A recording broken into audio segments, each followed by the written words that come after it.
সুপ্রিয় শিক্ষার্থীবৃন্দ, খ্রিস্ট ধর্ম ও নৈতিক শিক্ষা ক্লাসে তোমাদের স্বাগতম। আমি তোমাদের প্রিয়াঙ্কা বাবলি মিস তোমাদের সাথে আছি।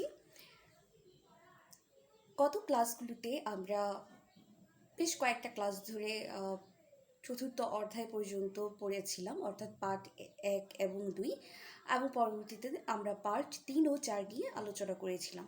ঠিক সেভাবেই আমরা আমাদের খ্রিস্ট ধর্ম ও নৈতিক শিক্ষা বিষয়ের প্রত্যেকটি অধ্যায়কে এভাবেই আমরা পাঠ অনুযায়ী ভাগ করে নেব। তো সেই ধারাবাহিকতায় আজকে আমরা পড়ব পঞ্চম অধ্যায়। আজকে আমরা জানব পঞ্চম অধ্যায়ের অর্থাৎ ঈশ্বরের আহ্বানে ইসাইয়ার সাড়াদান সম্পর্কে। এই অধ্যায়ের আজকে আমরা আলোচনা করব স্পেসিফিক্যালি পার্ট 1 এবং পার্ট 2 নিয়ে। ঠিক আছে? তো আমি আশা করব যে তোমাদের সাথে তোমাদের বইটি আছে, অর্থাৎ যেটি তোমাদের টেক্সট বুক খ্রিস্ট ধর্ম ও নৈতিক শিক্ষা বিষয়ের। আমি আশা রাখি যে তোমরা তোমাদের সাথে বইটি নিয়ে বসবে এবং তোমরা চলে যাবে পঞ্চম অধ্যায়ে। এটা পৃষ্ঠা নাম্বার 38। পৃষ্ঠা নাম্বার 38, আমি আবার বলছি পৃষ্ঠা নাম্বার 38। আর অধ্যায় হলো পঞ্চম অধ্যায়। এই অধ্যায়ের নাম ঈশ্বরের আহ্বানে ইসাইয়ার সাড়াদান। ঠিক আছে? এই অধ্যায়ে আমরা মূলত কি জানবো? এই অধ্যায়ে মূলত আমরা জানবো ঈশ্বরের প্রতি, অর্থাৎ ঈশ্বরের যে আহ্বান আমাদের প্রতি, মানুষের প্রতি, সেটার অর্থ, এবং ইসাইয়া স্বর্গে যে দৃশ্য দেখেছিলেন তার স্বপ্নে, সেটির দৃশ্য, অর্থাৎ সেই দৃশ্যের বর্ণনা বা সেই দৃশ্যের অবতারণা। তারপর আমরা আরও জানবো ইসাইয়ার সূচীকরণের ঘটনা, এছাড়াও ঈশ্বরের কাজে অংশগ্রহণের উদ্দেশ্যে মানুষের যে সূচি তার প্রয়োজন আছে সেটির প্রয়োজনীয়তা বা ব্যাখ্যা। এছাড়া আরও জানবো যে ঈশ্বরের উপর ইসাইয়ার গভীর বিশ্বাস উপলব্ধি করে নিজে যে ঈশ্বরের, আমরা যে ঈশ্বরের প্রতি বিশ্বাসী হব বা ঈশ্বরের প্রতি যে নির্ভরতা রাখবো সেটির গুরুত্ব। ঠিক আছে? তাহলে চলো আগে আমরা জেনে নিই যে পার্ট 1-এ আমাদের জন্য কি আছে। পার্ট 1-এ বলছে যে মানুষের প্রতি ঈশ্বরের আহ্বান। এই যে মানুষের প্রতি ঈশ্বরের আহ্বান, সেটি মূলত কেমন সে সম্পর্কেই আজকে আমরা জানব। তো ঈশ্বরের প্রতি মানে মানুষের প্রতি ঈশ্বরের কেমন আহ্বান বা এই আহ্বানগুলো কি কি, সেটা চলো আগে আমরা একটু দেখে আসি। তাহলে আমরা দেখতে পাচ্ছি যে ঈশ্বরের মানুষের প্রতি যেসব আহ্বান রয়েছে তাদের মধ্যে একটি হচ্ছে মানুষ হওয়ার আহ্বান, তারপর খ্রিস্টান হওয়ার আহ্বান এবং বিশেষ আহ্বান। প্রথমটি নিয়ে আমি একটু আলোচনা করব। তার আগে চলো আমরা দেখে আসি যে আহ্বান শব্দের অর্থটি কী। আমাদের আগে আসলে জানতে হবে যে এই যে আহ্বানের অর্থ কী। আহ্বানের অর্থ হচ্ছে ডাক দেয়া। তো ঈশ্বর আসলে অদৃশ্য, বা ঈশ্বরকে আসলে আমরা সরাসরি দেখতে না পেলেও তার সাথে আমাদের একটা অন্তরের যোগাযোগ কিন্তু আছে, তাই না? তিনি আমাদের দেহ, মন ও আত্মা দিয়ে সৃষ্টি করেছেন। তো আমাদের দেহটা তো দেখা যায়, কিন্তু আমাদের মন ও আত্মা কি দেখা যায়? না, সেটা তো কখনো আসলে দেখা যায় না। সেই অদৃশ্য মন ও আত্মা দিয়ে মানুষ ঈশ্বরের সাথে যোগাযোগ স্থাপন করেছে, তাই না? প্রার্থনা ও নীরব ধ্যানের মাধ্যমে আমরা কি করতে পারি? আমরা ঈশ্বর সম্পর্কে চিন্তা করতে পারি বা ঈশ্বরের কথাগুলো শুনতে পাই, তাই না? আবার মানুষের অদৃশ্য মন ও আত্মার মধ্যে বিবেক বলে কিন্তু একটা শক্তি বা ক্ষমতা অলরেডি আছে, এবং সেটা কে দিয়েছেন? সেটাও ঈশ্বরই আমাদের দিয়েছেন। তো মানুষের অদৃশ্য মন ও আত্মার মধ্যে যে বিবেক রয়েছে, সেই বিবেক দ্বারা বিবেচনা করে আমরা ঈশ্বরের ডাকে সাড়া দিই। তো সেই বিবেকের মাধ্যমে আসলে আমাদের বিবেচনা করতে হয় যে আমরা কি ঈশ্বরের ডাকে সাড়া দেব কি না। তো ঈশ্বর আসলে এই যে মানুষ হওয়ার আহ্বান, এটা মূলত বোঝাচ্ছে যে ঈশ্বর আসলে আমাদের মানুষের মতো মানুষ হতে বলছেন। তো আমরা তো মানব হয়ে জন্মগ্রহণ করেছি, বা আমরা আসলে মানব পরিবারে জন্মেছি, তাই না? তবুও এবং আমাদের সকলের মধ্যেই নিঃসন্দেহে দেহ, মন এবং আত্মার সংমিশ্রণ আছে। তো দেহের অঙ্গ প্রত্যঙ্গ আছে। তবুও কেন ঈশ্বর আমাদের মানুষ হতে বলছেন? মানুষ হওয়ার মতো মানুষ হওয়ার জন্য যা যা দরকার সবই তো আমাদের আছে। তারপরেও এইটা বলার অর্থ কী যে মানুষ হওয়ার আহ্বান? এটার অর্থ হলো, দেখো, আমাদের মা বাবাও কিন্তু অনেক সময় আমাদেরকে বলেন যে মানুষ হও, অর্থাৎ কি মানুষের মতো মানুষ হন। এটা দ্বারা কি বুঝাচ্ছেন জানো? এটা দ্বারা বুঝাচ্ছেন যে আমাদের যে মানবিক গুণ বা মূল্যবোধ, সেগুলো যেন আমরা অর্জন করতে পারি। যেমন মনে করো যে আমার মধ্যে যদি ভালো মন্দ বুঝার জ্ঞান, হিতাহিত জ্ঞান না থাকে, তাহলে আসলে আমি মানুষ নই। আমি যদি অপরের দুঃখে দুঃখিত না হয়, আমি যদি অপরের দুঃখে ফায়দা লুটি, বা আমি যদি আরও খুশি উদযাপন করি, তার মানে বুঝতে হবে যে আমার মধ্যে আসলে সেই মূল্যবোধখানা নেই, তাই তো? আবার দেখো যে আমার মধ্যে একটা বিবেক আছে, কিন্তু আমি সেই বিবেকের কারণেই তাড়িত না হয়ে আমি আমার স্বেচ্ছাচারিতা করে যাচ্ছি। আমি ধরো ঈশ্বরের পথ অবলম্বন না করে আমি ব্যভিচারের পথে যাচ্ছি। হ্যাঁ, আমি কুপন্থা অবলম্বন করছি। তার মানে কি? তার মানে কি আমার মানবিক মূল্যবোধ বা আমার যে গুণাবলী সেগুলোর কি প্রকাশ ঘটছে? না, তার আমি উল্টোটা করছি। তার মানে আমি আসলে রক্ত মাংসে বা আমার অঙ্গ প্রত্যঙ্গ দ্বারা গঠিত, বা আমার এই যে মানে মানুষ হওয়ার জন্য যেসব অঙ্গ প্রত্যঙ্গ লাগে, বা দেহ মন আত্মা, এই এতটুকু থাকার পরেও তারপরেও আমি মানুষ নই। হ্যাঁ, অর্থাৎ এখানে মানুষ নই বলতে বোঝানো হচ্ছে একজন বিবেকবান মানুষ নই, ঠিক আছে? তো এই জন্য ঈশ্বর বলছে যে ঈশ্বর আমাদের সামনে উদাহরণ হিসেবে কাকে রেখেছেন? তার পুত্র যিশুকে রেখেছেন। এবং সেই সঙ্গে আসলে আমাদের বলতেই হয় যে যিশু ওই সঙ্গে পূর্ণ ঈশ্বর এবং পূর্ণ মানব। কেননা তার মধ্যে সকল মনুষ্যত্বের যে সকল গুণ থাকা দরকার তা সবই ছিল। তো আমরা তাকে অনুসরণ করলে আমরা অবশ্যই খাঁটি মানুষ হতে পারি। তো এই জন্যই বলা হচ্ছে যে মানুষ হওয়ার আহ্বান, অর্থাৎ আমাদের মানুষের মতো মানুষ হওয়ার জন্য ডাক দিয়েছেন। তারপর দেখো খ্রিস্টান হওয়ার আহ্বান।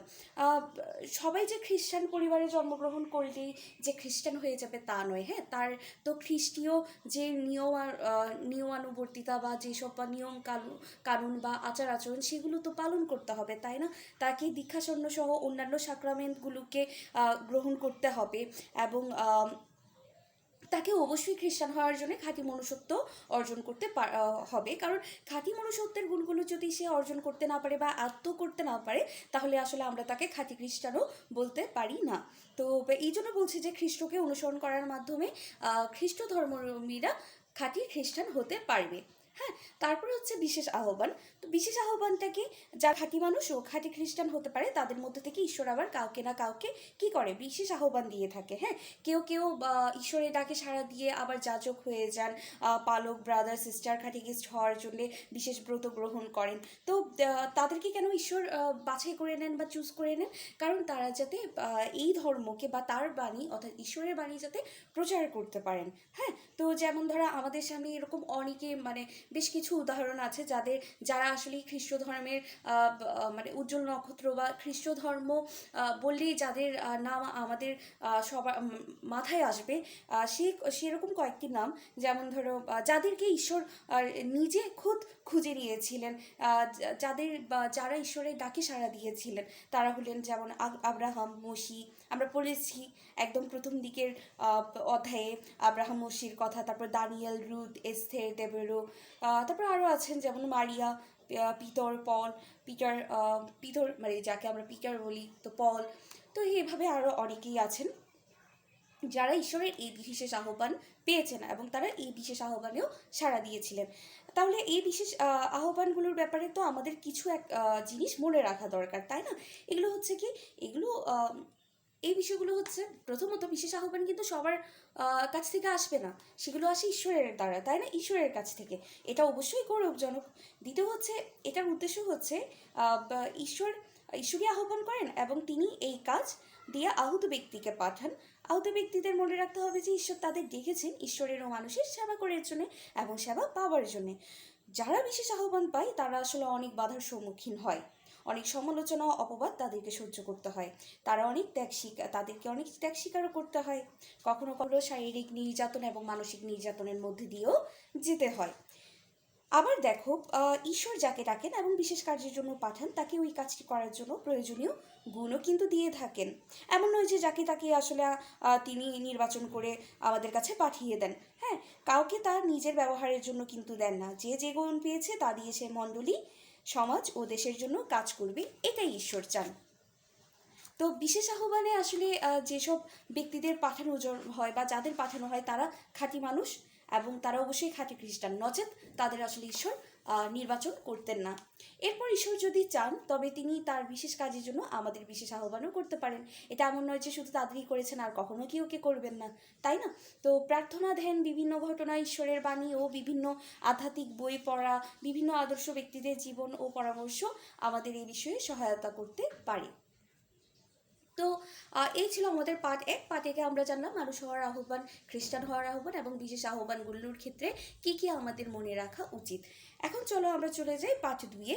পার্ট 2-এর যে মূল যে ব্যাপার সেটি হলো ইসাইয়ার স্বর্গের দৃশ্য দর্শন। বা তারও আগে একটু বলি যে প্রবক্তা ইসাইয়ার প্রতি যে ঈশ্বরের আহ্বান, সেটা চলো আমরা আগে একটু আলোচনা করে আসি। তাহলে দেখো, প্রবক্তা ইসাইয়ার আহ্বান বলতে কি বোঝাচ্ছে? যে প্রবক্তা ইসাইয়া আসলে একজন খাঁটি মানুষ ছিলেন এবং তিনি খাঁটি ঈশ্বরভক্তও ছিলেন। তো আমরা আসলে কিভাবে তিনি এই আহ্বান পেয়েছিলেন সেটি আজকে জানবো। ঈশ্বরদূত তাকে কিভাবে সূচি করেছিলেন। এক রাজা উজিয়া মারা যাওয়ার পর একদিন তিনি বলছেন, ইসাইয়া সেটি বর্ণনা করছেন যে সেই বছরে তিনি একদিন দেখতে পেলেন যে উঁচু বসানো এক মহাসিংহাসনে প্রভু বসে আছেন এবং তার ঊর্ধ্বে রয়েছে সেরাফদূত। তো তিনি তারা চিৎকার করে একে অপরকে বলছে যে পূর্ণ পূর্ণ পূর্ণ বিশ্বপ্রভু পরমেশ্বর। তো সারা পৃথিবী জুড়েই আসলে তার মহিমা প্রকাশ। তারা একের পর এক এই চিৎকার করছিলেন। তাদের স্বরধ্বনিতে তখন মন্দিরের প্রবেশদ্বারে ভীত কেঁপে উঠছিল। হ্যাঁ, অর্থাৎ সব কিছুই আসলে এক অদ্ভুত রকমের পরিস্থিতির সৃষ্টি হলো। আর সেই সঙ্গে মন্দিরটি ধোঁয়ায় ভরে উঠেছিল। হ্যাঁ, এগুলো কিন্তু পবিত্র ধোঁয়া। তাদের তো তখন তিনি বলে উঠলেন যে এবার আমার সর্বনাশ হলো। কেন জানো? কারণ আসলে তখন মানুষ মনে করা হতো যে যারা পাপী তারা আসলে ঈশ্বরের দর্শন করতে পারেন না। হ্যাঁ, ঈশ্বর শুধুমাত্র একদম খাঁটি যারা যারা একেবারে পবিত্র তাদেরই দেখা দেন। তো এই জন্য তিনি আসলে, অর্থাৎ ইসাইয়া কিছুটা ভীত সন্ত্রস্ত হলেন এবং তিনি একটু আসলে ভয় পেয়ে গেলেন। তিনি মনে মনে ভাবছেন যে আসলে আমি তো পাপী, আমাকে কিভাবে প্রভু দেখা দেবেন। তো তিনি বলছেন যে অসুচি মুখ মানুষ আমি আবার বাস করি, অসুচি মুখ এক জাতির মাঝখানে, আর আমি সেই কিনা নিজের চোখ দিয়ে স্বয়ং রাজা সেই বিশ্বপ্রভু পরমেশ্বরকেই দেখে ফেললাম। তো তখন সেরাফদের একজন তার কাছে উড়ে এলেন। তার হাতে ছিল এক টুকরো জ্বলন্ত অঙ্গার। তা দিয়ে তিনি এক চিমটি দিয়ে যজ্ঞবেদীর উপর থেকেই তুলে এনেছিলেন। তো তিনি ইসায়ার মুখে সেই অঙ্গার অথবা সেই ছাড় একবার স্পর্শ করিয়ে বললেন যে এই দেখো, এটা তোমার ঠোঁট স্পর্শ করেছে। হ্যাঁ, তার মানে তোমার অপরাধও দূর হয়েছে, তোমারও পাপ মুছে ফেলা হয়েছে। তো তখন ইসাইয়া শুনতে পেল যে প্রভু বলছেন, কাকে পাঠাবো আমি? আমাদের দূত হয়ে কে যাবে? তখন ইসাইয়া উত্তর দিলেন যে আমি তো রয়েছি, আমাকেই পাঠাও।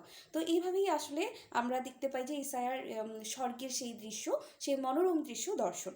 তারপর দেখো, তো ইসাইয়ার স্বর্গের দৃশ্যে মূলত কোন জিনিসগুলো আমরা জানতে পেরেছি?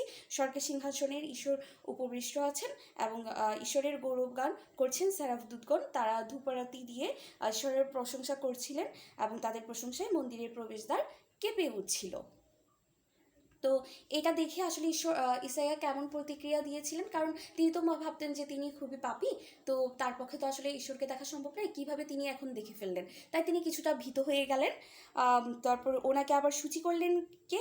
আবার দেখো, ওনাকে সূচি করা হলো কাকে? ইসাইয়াকে। ইসাইয়া বললেন যে তার মুখ ও চোখ অসুচি অপবিত্র, তিনি ঈশ্বরের কাছে সম্পূর্ণ অযোগ্য। কিন্তু ঈশ্বরের একজন দূত আগুন দিয়ে তার মুখ পবিত্র করে তুললেন। এরপর দূত তাকে নিশ্চিত হতে বললেন যে এখন থেকে তিনি পবিত্র মানুষ বলে গণ্য হবেন, তাই না? তো ইসাইয়াকে আসলে ঈশ্বর আহ্বান করেন যে সূচি হওয়ার পর ঈশ্বর একটি প্রশ্ন রাখলেন যে কাকে পাঠাবো আমি? আমাদের দূত হয়ে কে যাবে? এই প্রশ্নের মাধ্যমে ঈশ্বর ইসাইয়াকে স্বাধীনভাবে সিদ্ধান্ত নেওয়ার সুযোগ দিয়েছিলেন। তিনি তার কাজে যাওয়ার জন্য ইসাইয়াকে কিন্তু জোর করেননি। ওই যে বিবেক, আমরা বলেছি আমাদের বিবেকের মাধ্যমে ঈশ্বর কিন্তু কেউ জোর করেন না, এটা কিন্তু তিনি চাপিয়ে দেননি।